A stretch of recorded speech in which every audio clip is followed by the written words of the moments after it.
2015 Reelworld Film Festival in the city of Markham.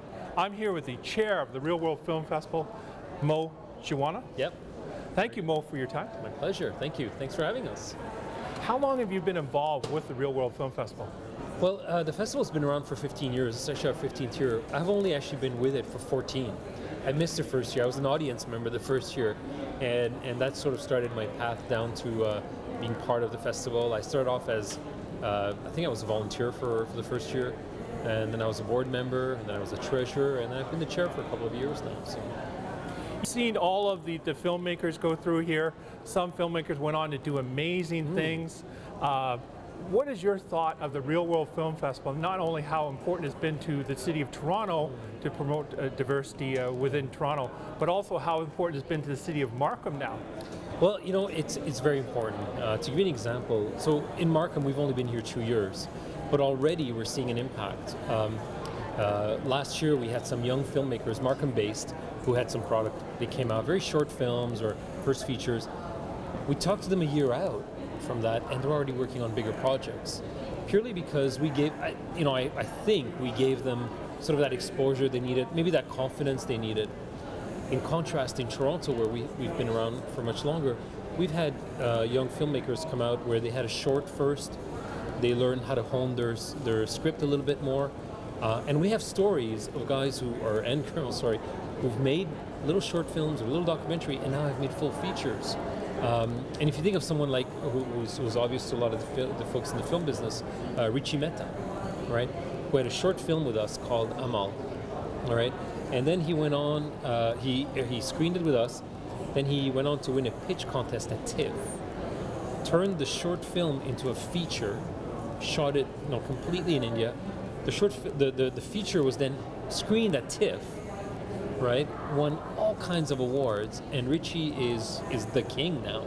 So I think that's sort of a big thing for us. That we show you films, but we have a huge role to play in the education and the training, and that's what we're hoping to do a lot in Markham. There's some brilliant filmmakers in Markham, and we've met a lot of them in the last few years. So.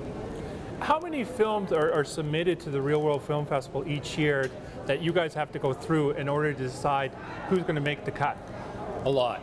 And I would say from about September until our cutoff date somewhere in December, we'll receive 150, 200.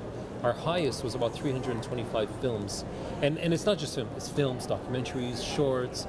We also do music videos, and we were receiving animes for a while. We haven't, we don't have that section in our festival, so that it can be, the content is incredible. In terms of trying to get into the festival. So.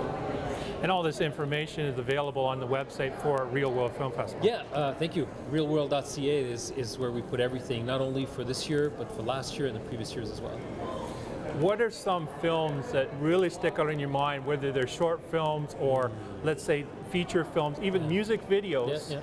What were some that really you just look at right now and you're just amazed? This year, fantastic. I'm so glad you asked me that. This year we had, our opening film was a documentary called Looking for Samuel Lowe.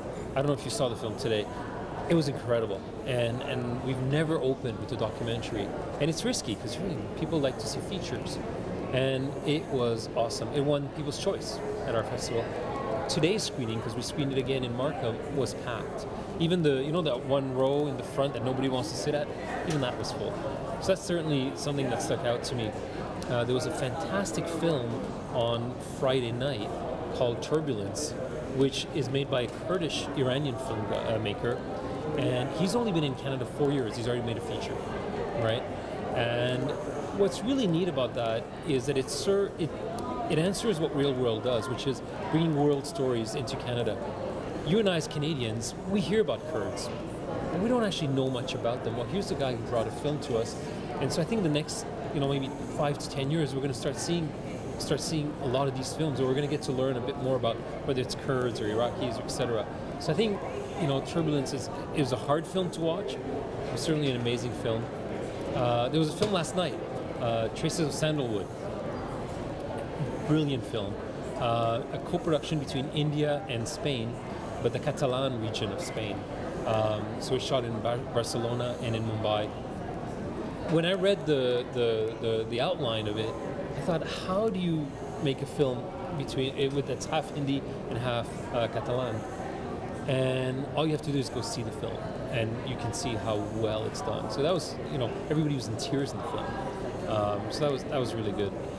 Unfortunately, that's all I've had a chance to see. I get to see a lot of the films after the festival when I take all the DVDs home and watch them. So. With the Reelworld Film Festival, as we look forward to 2016, 2017, how do you feel that the Reelworld Film Festival is going to become part of the driving force to help not only young filmmakers, filmmakers that are my age and other even older, to allow that platform to hear their message? So it's very good that you point that out, because there is no age restriction. And when I say young filmmakers, I'm talking about you as well, who may not have made a film. So in the filmmaking world, you're still young. So our scope of education delivery is wide and broad. Markham has I'm going to use the word demanded. The hunger for education in Markham is bigger than what we see in Toronto. And I think it's because Toronto's a big city, there are a lot of programs, people can participate. But I think in the suburbs, and I'm a York Region resident as well, that doesn't exist. You and I have to drive downtown to take anything, any workshop, any education, any program. So I think that's really exciting for us, because for the next sort of 5 years in our plans, disseminating education, disseminating workshops is really where we want to go. And all this is available again on your website. On the website, thank you.